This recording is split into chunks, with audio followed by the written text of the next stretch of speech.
Hello everyone, good morning to all of you and welcome to Ojank IAS Academy. This is Ashima Shukla and today we are doing editorial analysis. So इस video के अंदर हम editorial analyze करेंगे and today we have editorial of the Indian Express and the editorial जो Indian Express है और The Hindu है, both are important. So we are going to take up a topic from the Indian Express this time.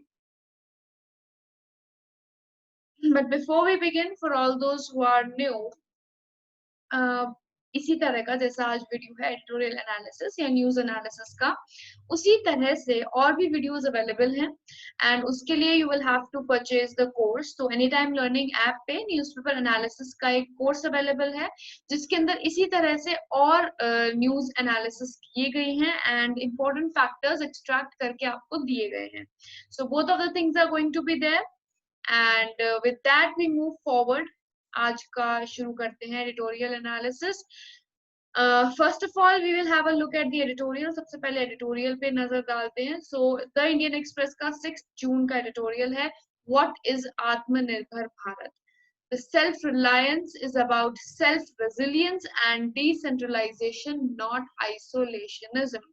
यानी कि जो self reliance है, जैसे अभी आत्मनिर्भर अभियान में कहा गया था that we need to be dependent on ourselves, तो अपने ऊपर जो डिपेंडेंसी है वो आइसोलेशन नहीं है. इट इज नॉट अबाउट कि हम फॉरेन इन्वेस्टमेंट बंद ही कर दें. It is about our out growth. हम अपने आप को इंडिपेंडेंट बनाए. That is the factor about self resilience and decentralization, ना कि isolationism. Now this editorial has been written by Sanjeev Sanyal, जो principal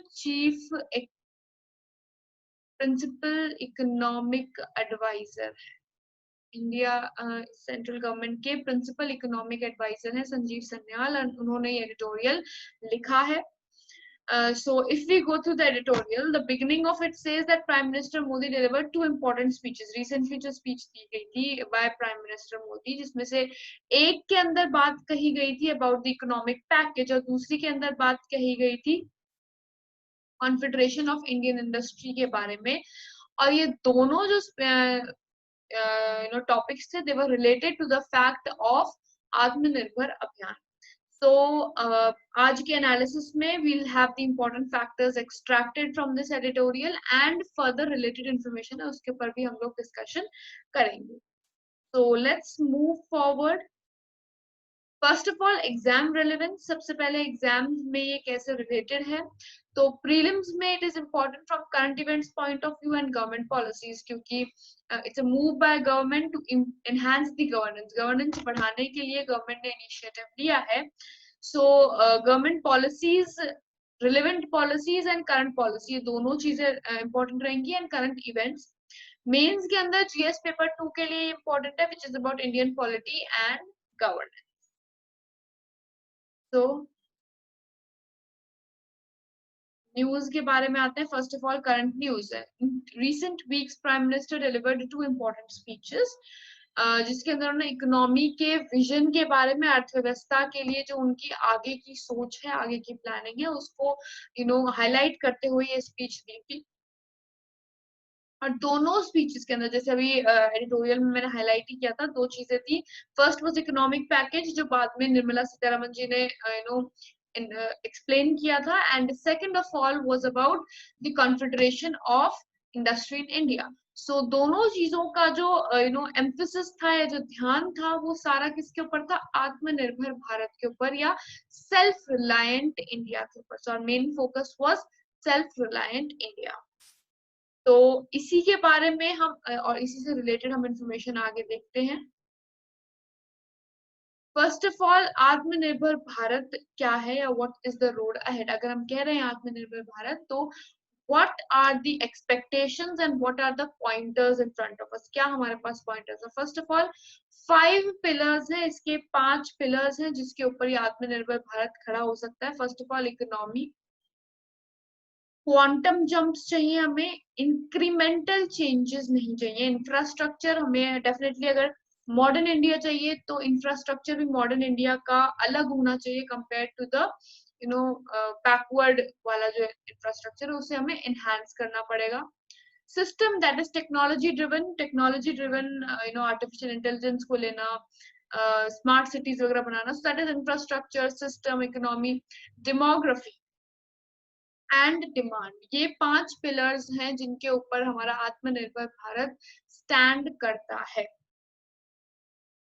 अब इसके अंदर जो अभी हमने बताया, जैसे 2 स्पीचेस थे, one was about the economic package. तो इकोनॉमिक पैकेज कितने का था? पैकेज ऑफ 20 लाख करोड़, जो कि अप्रोक्सीमेटली 10% ऑफ जीडीपी का है, उसका एक पैकेज अनाउंस किया गया। Now we are not giving direct benefits, direct benefits पे फोकस नहीं है, our focus is on the indirect approach. और इनडायरेक्ट अप्रोच का मतलब क्या है कि लोगों को अपने पैरों पे खड़े होने के लिए बोलना। The factor that we are supporting them, हम लोग मतलब गवर्नमेंट को सपोर्ट करें आगे मूव करने के लिए, लेकिन डायरेक्टली ऐसा नहीं है कि डायरेक्टली 1000 रुपए पर पर्सन दे दिया, नहीं, but they are giving it for those who are willing to take it. जिन लोगों को मेहनत करनी है, जो लोग अपने आप को खड़ा करना चाहते हैं, उन लोगों के लिए this amount has been given in varied formats, जैसे कि इंटरेस्ट रिमूव कर दिया, इंटरेस्ट कम कर दिया लोन्स लेने पे, एंड एमएसएमई सेक्टर के लिए अलग से लोन फैसिलिटी निकाल दी, कोलैटरल फ्री कर दिया लोन्स को। तो ये सारी चीजें क्या है? ये इनडायरेक्ट अप्रोच है कि लोग पैसे लें और अपने आप को बनाएं। ठीक है, फोकस किस पे? Land, labour, liquidity and laws पे, एंड इनके ऊपर कैसे फोकस है हम अभी आगे देखेंगे। एंड एरियाज की अगर बात करें तो फोकस एरिया कौन से? लेबरर्स। लेबरर्स के लिए ऑल्दो लेबर लॉज को रिमूव कर दिया गया है, यानी मतलब थोड़ा सा रिलैक्सेशन दिया है लेबर लॉज पे, but that does not mean कि लेबरर्स जो है बेसिकली उन लोगों का हम बेनिफिट नहीं देख रहे हैं, ऐसा नहीं है। But the factor that labour laws have been reduced या रिलैक्स्ड, उनका रीजन ये है कि laborers की jobs at least बनी रहे, and the employees are still being employed। उसके लिए laborers के laws को थोड़ा सा रिलैक्स किया गया है, but that does not mean कि उनका जो benefit है ये गवर्नमेंट की नजर में नहीं है। Cottage industry, middle class, MSME and बाकी और भी ऐसी स्मॉल सेक्टर इंडस्ट्रीज जो कि ग्रो कर सकती हैं if given the proper push. अब हमारे लिए proper need of the hour क्या है? Bold reforms. हमें स्ट्रॉन्ग स्टेप्स लेने की जरूरत है। Supply chain reforms, rational tax system, simple and clear laws, capable human resource, strong financial system. Now simple and clear laws मतलब कि जैसे हम लेबर्स की बात कर रहे थे, लॉज रिलैक्स करें, तो इंडियन कॉन्स्टिट्यूशन में अप्रोक्सीमेटली 200 लॉज हैं विच आर अबाउट लेबर्स के लिए या एम्प्लॉइज के लिए अप्रोक्सीमेटली 200 लॉज हैं which have been divided in various formats. Basically 4 huge categories में अगर बात करें तो 4 कैटेगरीज में है। तो दैट टेल्स कि जो लॉ सिस्टम है वो बहुत ज्यादा वेग है, या यूं कहे इतना क्लियर नहीं है। So clear in the sense for the normal people, layman के लिए। So simple and clear laws की जरूरत है। ह्यूमन रिसोर्स को enhance, now we have huge amount of population, so उसको प्रॉपर तरीके से यूज करना, फाइनेंशियल सिस्टम स्ट्रॉन्ग करना, टैक्स सिस्टम को एनहांस करना, एंड सप्लाई चेन के अंदर भी थोड़े से रिफॉर्म्स की जरूरत है। तो अब इसके अंदर क्या क्या रिफॉर्म्स ऑलरेडी इंट्रोड्यूस कर दिए गए हैं और कौन से रिफॉर्म्स है जिनकी हमें जरूरत है। तो पहली बात क्लैरिफिकेशन, आत्मनिर्भर भारत के ऊपर क्लैरिफिकेशन कि ये नेहरूवियन इंपोर्ट सब्स्टिट्यूशन या आइसोलेशनिज्म के ऊपर नहीं है, it is not about that.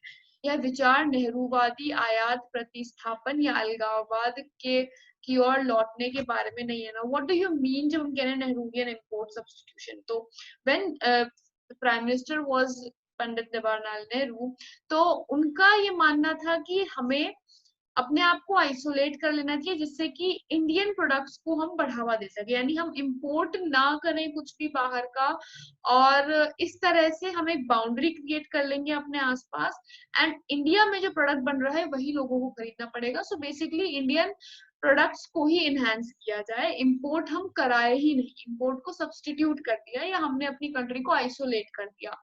That was Nehruvian policy. लेकिन जो आत्मनिर्भर भारत है उसकी पॉलिसी ऐसा नहीं है। We are not talking about isolation है यहाँ पे। इस पॉलिसी के अंदर हम आइसोलेशन के बारे में बात नहीं कर रहे हैं। The vision includes active participation in post-COVID global supply chains as well as a need to attract foreign direct investment. दृष्टि में कोविड वैश्विक आपूर्ति श्रृंखलाओं के साथ साथ विदेशी प्रत्यक्ष निवेशी की आकर्षण को आकर्षित करने की आवश्यकता में सक्रिय भागीदारी शामिल है। तो basically what we want is, ऐसा नहीं है कि इम्पोर्ट बंद कर दे। द थिंग इज कि हम अपने आप को इतना डेवलप करें, अपना इंडस्ट्री इतना डेवलप करें कि हम लोग एक्सपोर्ट भी करें। जो ग्लोबल सप्लाई चेन है उसके अंदर हमारा कोई कंट्रीब्यूशन रहे, जैसे कि mask are in a huge requirement right now, बहुत रिक्वायरमेंट है। तो इसके लिए supply chain is active right now. All the countries are accepting the help when it comes to mask and sanitizers. तो इन चीजों में अगर India steps forward, Indian industry को हम उस चीज में एनहांस करें या उस चीज के लिए बढ़ाएं या बढ़ावा दें, तो हमारा कंट्रीब्यूशन ग्लोबल सप्लाई चेन में बढ़ेगा, इंडियन एक्सपोर्ट बढ़ेगा और साथ ही साथ इंडियन इंडस्ट्री भी ग्रो करेगी। तो इंडियन कंजम्पशन तो है ही, इंडिया में बन रहा है तो इंडियन उसे कंज्यूम करें ये तो है ही, लेकिन साथ साथ अपनी पहचान ग्लोबल लेवल पे बनाना दैट इज ऑल्सो नेसेसरी। तो हमारा बेसिक आइडिया क्या है? Active participation. जो भी ग्लोबल सप्लाई चेन चल रही है उसके अंदर इंडियन प्रोडक्ट्स का या इंडियन इंडस्ट्री का एक्टिव पार्टिसिपेशन हो, यानी सक्रिय भागीदारी। It involves freeing Indian entrepreneurship and innovation from bureaucratic hurdles. Now, law system हमारा बहुत complicated है, तो बहुत सारे laws, अगर कोई entrepreneur है, they're starting their own company, so when it comes to that factor, there are various laws governing. बहुत सारे laws का ध्यान रखना होता है, बहुत सारी funding and investment and everything needs to be taken care of. तो उन सब चीजों पे ध्यान जाए rather than bureaucratic hurdles. Bureaucratic hurdles यानी भारतीय उद्यमशीलता। तो ब्यूरोक्रेटिक हर्डल्स के ऊपर ना ध्यान जाए, हमारी जो गवर्नेंस है, लॉज है, उनकी वजह से ऑब्स्ट्रक्शन ना क्रिएट हो। ध्यान अपना इनोवेशन पे जाए कि हम कैसे इस तरह की चीज, इस चीज को बढ़ा सकते हैं, किस तरीके से ये चीज ग्रो कर सकती है, सेल्फ रिलायंट हो सकते हैं या इंडस्ट्री ग्रो कर सकती है। तो ध्यान लॉ और उन फैक्टर्स या उलझने में की जगह इनोवेशन पे जाए। दिस इज अबाउट दैट आत्मनिर्भर भारत उन पे, क्योंकि आप लोगों ने देखा होगा जो भी पॉलिसीज आत्मनिर्भर भारत के अंदर आई हैं, जितनी भी पॉलिसीज इंट्रोड्यूस की गई हैं, उन सब पॉलिसीज में कहीं ना कहीं it is been made easier, easy किया गया है चीजों को। जैसे कि लोन लेने के लिए कोलैटरल हटा दिया, तो up to a certain limit 2 से 3 लाख तक का लोन ले रहे हैं, कोलैटरल की जरूरत नहीं है। या अभी एसएमबी निधि जो लॉन्च किया गया है, जो बेसिकली वेंडर्स के लिए है, तो वेंडर्स के लिए जो स्कीम लॉन्च की गई है उसके अंदर क्या है, 2 से 3 लाख तक का, 1 से 2 लाख तक का लोन ले सकते हैं बेसिकली। एंड उसके अंदर जितना जल्दी देंगे उतना कम इंटरेस्ट देना पड़ेगा, यानी इंटरेस्ट रेट भी कम होती जाएगी जितना जल्दी उसे रीपे करेंगे। And certain other factors, collateral की जरूरत नहीं है, रीपेमेंट 1 साल में करना है, लेकिन जितना जल्दी करोगे उतना ज्यादा अगली बार लोन ले पाओगे। तो इस तरह के फैक्टर्स से क्या हो रहा है कि उनको इजी हो रहा है लोन लेना, it is easier for them to take the loan now and growth के लिए अच्छा है। So this is what we are talking about. किसी भी तरह का हर्डल जो है वो इनोवेशन में होना चाहिए, ब्यूरोक्रेसी में नहीं होना चाहिए, लॉ फैक्टर से नहीं होना चाहिए। तो बेसिकली नौकरशाही बाधाओं से मुक्ति, ब्यूरोक्रेसी हर्डल से मुक्ति। मूविंग फॉरवर्ड, तो सेल्फ रिलायंस अब है क्या? It is about resilience, leveraging internal strength, personal responsibility and a sense of national mission. आत्मनिर्भरता का विचार, लचीलापन, रेजिलियंस, आंतरिक शक्तियों का लाभ उठाना। हमारी जो पर्सनल गेन्स हैं, जैसे कि India has a huge amount, we have a good population, तो उस मैन फोर्स को यूज करना वो हमारा लेवरेज है, हमारे पास एक बेनिफिट है that we have so many people to work for us, तो उसको अपनी आंतरिक शक्ति के तौर पे यूज करना। व्यक्तिगत जिम्मेदारी, पर्सनल रिस्पॉन्सिबिलिटी, यानी हम सबकी जिम्मेदारी है कि मेक इन इंडिया को प्रमोट करना।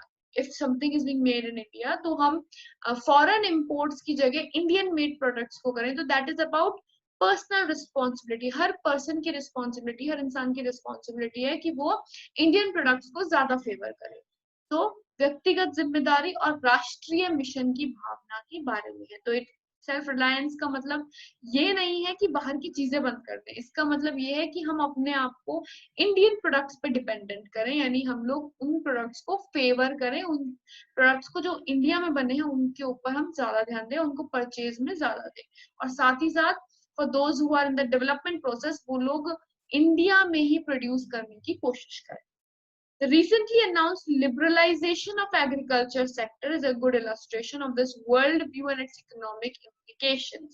कृषि क्षेत्र में हाल ही में घोषित उदारीकरण इस विश्वकोण और इसके आर्थिक प्रभावों पर एक अच्छा उदाहरण है।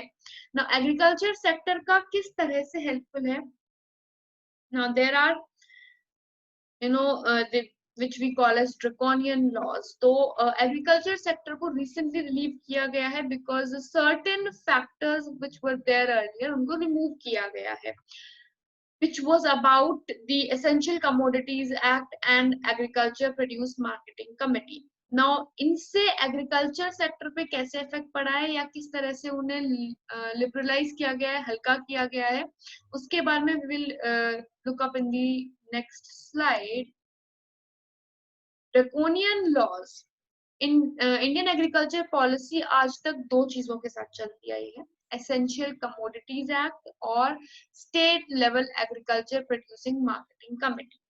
1955 से एसेंशियल कमोडिटीज एक्ट एप्लीकेबल है 1955 से, एंड मतलब कह सकते हैं 1950 से ये दोनों चीजें हैं जिसकी वजह से we are being driven, agriculture sector इनकी वजह से थोड़ा सा दबा हुआ है, ये दोनों चीजें उसे रन कर रही है। ड्रैकोनियन लॉज यानी कि those which have been a dominant laws, ठीक है। तो भारतीय कृषि नीति 1950 के बाद से कानूनों के दो सेटों से चल रही है, essential commodities act and APMC. Now essential commodities act के अंदर क्या था, बेसिकली स्टॉक नहीं कर सकते प्रोडक्ट्स कि जो भी प्रोड्यूस है ऐसा नहीं है कि अगर डिमांड बढ़ रही है तो उसे स्टॉक कर ले, ठीक है। जो अभी रिसेंटली जैसे मास्क को लाया गया था एसेंशियल कमोडिटीज एक्ट में, तो क्या मतलब था, इसका मतलब था कि एक तो जो रेट है, राइट रेट पे सेल हो, ज्यादा महंगा नहीं बेच सकते, जितना गवर्नमेंट ने पैसा सेट किया है उससे ज्यादा में नहीं सेल होगा। और दूसरा, कोई भी केमिस्ट उसे स्टॉक नहीं कर सकता कि मैं बाद में उसे सेल करूंगा, नहीं। It was a kind of emergency, और उस टाइम पे था कि you can not stock them, you have to sell them. Stock किया और अगर केस बना तो it can go directly to the court. तो एसेंशियल कमोडिटीज एक्ट इसी तरह से एग्रीकल्चरल पॉलिसी पे भी इफेक्ट डाल रहा है, because at that time 1950s 55 के टाइम पे जब ये लॉ आया था, उस टाइम पे we were on the factor कि we do not have much produce, हमारे पास इतना प्रोड्यूस नहीं होता था। तो अगर उस टाइम पे वेजिटेबल वेंडर्स या राशन वेंडर्स वो लोग स्टॉक कर लेते तो लोगों तक वो मटेरियल नहीं पहुंचता या बहुत महंगा पहुंचता, सो मेल न्यूट्रिशन से मरने के बहुत चांसेस थे। तब ये essential commodities act and agriculture produce marketing committee बनाई गई थी। उस टाइम पे it was need of the hour, उस टाइम पे वी रिक्वायर्ड सच लॉज जो इन चीजों को रेगुलेट कर सके ताकि लोगों को फायदा मिले। Now they have become old, अब ये हो गए हैं पुराने लॉज, पुराने लॉज हो गए हैं। तो रिसेंटली जब इकोनॉमिक पैकेज अनाउंस हो रहा था उसके अंदर the finance minister also stated that agriculture food products जैसे कि सीरियल्स, पल्सेस जो पहले हुआ करते थे एसेंशियल कमोडिटीज एक्ट में, oil seeds and you can say wheat and various such products, ये सारे प्रोडक्ट्स पहले एसेंशियल कमोडिटीज एक्ट में थे एंड गवर्नमेंट को जैसे चाहे रेगुलेट कर सकती थी, जितने अमाउंट पे चाहे वो सेल करवा सकती थी, and it caused a bit of loss to the farmers as well, क्योंकि उनके पास कोई ऑप्शन नहीं था, they had no other option except excepting this. Now this has been removed essential commodities act इन चीजों से, एग्रीकल्चर सेक्टर से रिमूव कर दिया गया है, because now it is left to the farmers. Now the government believes कि अब फार्मर्स के हाथ में है कि वो उसे कितने में बेचना चाहते हैं, उनको कैसे फायदा दिख रहा है, is completely left upon them. So therefore जब ये ड्रैकोनियन लॉ को लिफ्ट किया गया है, that clearly shows the intention कि गवर्नमेंट चाहती है कि ये सेक्टर्स ग्रो करें at their own pace. Now second of all, essential commodities act से रिलेटेड जितने भी रेट्स पड़ती थी और कोर्ट में जाती थी, इकोनॉमिक सर्वे ने कई बार ये बोला है that there is hardly 2 to 4% ऐसी रेट्स जो कोर्ट में खड़ी रह पाई हैं. Most of them have passed on. Basically middle man का वर्क फिर से बढ़ गया है, ट्रेडर्स फिर से पार्टिसिपेट कर पा रहे हैं, फार्मर्स के ऊपर सारा छोड़ दिया, कोई ऊपर से रेगुलेशन नहीं है कि कितने में सेल करना है, कितने में नहीं करना है, एंड स्टॉक वगैरह करने पे भी ऐसा कोई अभी पाबंदी नहीं है. So this gives a clear free hand to farmers as well. Now, scrapping of ECA-APMC system enables localized decision making by farmers. जैसे भी बताया कि किसानों को निर्णय लेने में सक्षम बनाया गया है. The role of government is as an enabler, providing soft and hard infrastructure. तो basically अब government का role क्या है? Infrastructure देना, कि transport हो जाए product, roads अच्छी बना दी, ट्रांसपोर्ट फैसिलिटी दे दी. अब सारा काम फार्मर्स का है. हम लोगों मतलब गवर्नमेंट इज लाइक हमने आपको फैसिलिटी दे दी है ट्रांसपोर्ट कराने के लिए, हमने आपको रोड्स वगैरह सही बना दी है, ट्रांसपोर्टेशन फैसिलिटी दे दी है, फ्री हैंड दे दिया है.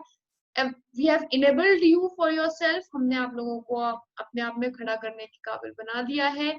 इंफ्रास्ट्रक्चर भी दे दिया है, चाहे सॉफ्ट हो चाहे सॉफ्ट, यानी कि those kind of infrastructure which is not directly involved, जैसे traders and all, these are soft infrastructure.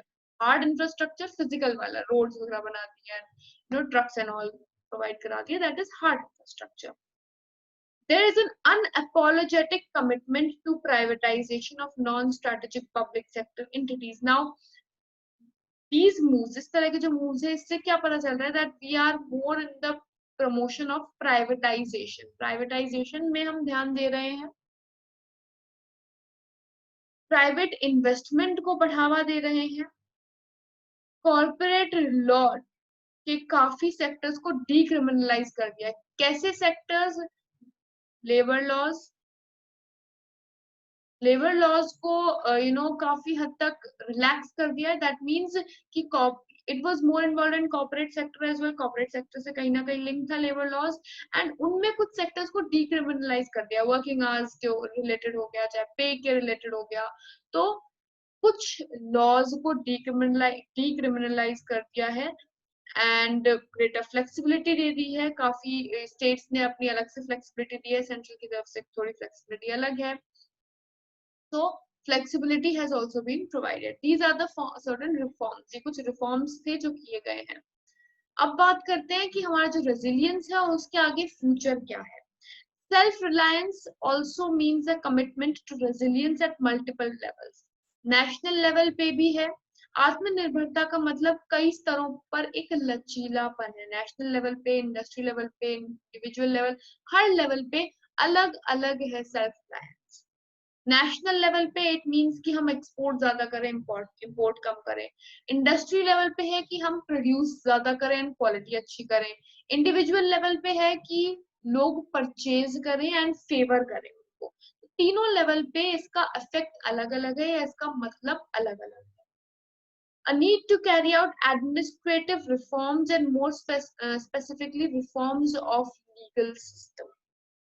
Now ये जो स्टेप्स लिए गए हैं उससे एक चीज जो क्लियर हुई है दैट इज कि हमें एडमिनिस्ट्रेटिव रिफॉर्म्स की जरूरत है. बेसिकली लीगल रिफॉर्म्स की, जैसे बताया लीगल बर्डन बहुत ज्यादा है तो लीगल रिफॉर्म्स की जरूरत है. Inefficiencies and delays of legal system are now single biggest hurdle. सबसे बड़ा हर्डल क्या है? Legal system. क्योंकि government has been from the beginning working towards it, शुरू से वर्क कर रहे हैं. जैसे कि हेल्थ इंश्योरेंस स्कीम्स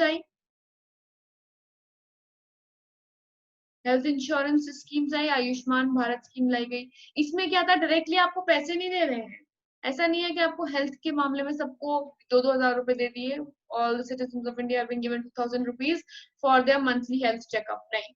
लेकिन if something happens, government is giving you a cover for that is health insurance. तो इनडायरेक्ट बेनिफिट दिया गवर्नमेंट ने. इसी तरह से डायरेक्ट बैंक ट्रांसफर, ऐसा नहीं था कि जो भी सब्सिडीज है वो बंद कर दी गई, नहीं, सब्सिडीज दी जा रही है, लेकिन डायरेक्टली बैंक में, कि आपके पैसे कोई और खा ना ले, ब्यूरोक्रेटिक हर्डल हटा दिया. तो इस तरह से काफी स्टेप्स गवर्नमेंट शुरू से लेती आ रही है सेल्फ रिलायंस के लिए, आत्मनिर्भर के लिए, लोगों को अपने पैरों पे खड़ा करने के लिए. लेकिन there are still certain things that need to be done, one of them being legal system. Legal system, क्योंकि हमारा जो law है वो काफी complicated है, there are various complications related to it. तो legal system is our major thing जो हमारा delay करता है decision, as well as हमारी inefficiency को भी show करता है. And as the Prime Minister says, law is one of the biggest pillar of vision. उनकी जो विजन है आगे इंडिया को लेकर के, उसमें सबसे बड़ा हर्डल या सबसे बड़ा जो रुकावट है वो लीगल सिस्टम ही है, because of the delays and inefficiencies that are faced है. तो साथ ही साथ रिफॉर्म्स की जरूरत तो है. तो आत्मनिर्भर भारत अगर कंक्लूजन पे आए, ये सिर्फ एक स्लोगन नहीं है, it is not just a slogan but a vision with deep roots in India's intellectual tradition. Atmanirbhar Bharat केवल एक नारा नहीं है, ऐसा नहीं है कि सिर्फ बोलने के लिए है, एक बौद्धिक परंपरा में गहरी जड़ें रखने वाला एक दृष्टिकोण. It is a vision. It is not just कि हम बोल रहे हैं Atmanirbhar Bharat, it is how we apply this. Self-reliance means standing up confidently in the world and not about isolationism behind narrow domestic walls. ऐसा नहीं है कि self-reliance का मतलब हम दीवार खड़ी कर ले, जैसे चाइना ने किया था, no imports, सारा चाइना में बनेगा, चाइना में ही सेल होगा, नहीं. सेल्फ रिलायंस मीन्स कि हम अपने आप को एक आइडेंटिटी दे पाए इन अ वर्ल्ड आउटसाइड, बाहर ग्लोबली हम इंडिया को एक आइडेंटिटी प्रोवाइड कर सके, हमारे एक्सपोर्ट्स की या मेड इन इंडिया की एक क्वालिटी हो. This is about self reliance. ये एक डिमांड हो, एक quality. So moving forward to the next segment, Hindu vocabulary. Vocabulary segment पे आते हैं. First is monumental, यानी कि huge, बड़ा कुछ करना. तो monumental efforts यानी कि बहुत ज्यादा या बड़े efforts किए गए हैं, have been made to control the spread of virus. बहुत बड़े huge epic efforts लिए गए हैं वायरस स्प्रेड को रोकने के लिए. Deliberation, long and careful consideration या discussion, विवेचना. After much deliberation, बहुत गहरी सोच के, बहुत बहुत लंबी सोच के बाद, बहुत बड़े discussion के बाद, we arrived at a compromise. Constraint, appearing forced या overly controlled. बाध्यता, कि कभी लगे कि हमारे ऊपर कंट्रोल है किसी का, we are being controlled या we have been controlled. He was acting in a constrained manner, यानी वो एक अपने आप को रोक रहा था, ऐसा लग रहा था, या इस तरीके से वो एक्ट कर रहा था. And next or the last is vandalize, that is deliberately destroy या damage public or private property. उपद्रव मचाना, जैसे राइट्स वगैरह में होते हैं, तो people vandalise it, vandalise the property, यानी कि जो गवर्नमेंट प्रॉपर्टी से डिस्ट्रॉय करते हैं, आग लगा देना बसेस को या रोड्स तोड़ देना. So stations have been vandalised beyond recognition, यानी कि उनको इस तरह से नुकसान पहुंचाया गया है कि अब वो पहचान में भी नहीं. So these are the 4 words of the day, you can say, जिनके ऊपर you can have you can make sentences and post them in the comment section if you feel like, so that you get to the use of word के use का आपको पता चले. Until the next video, that is tomorrow at 8 AM. कल सुबह 8 बजे next video आएगी. Until then, goodbye, take care and have a great day ahead.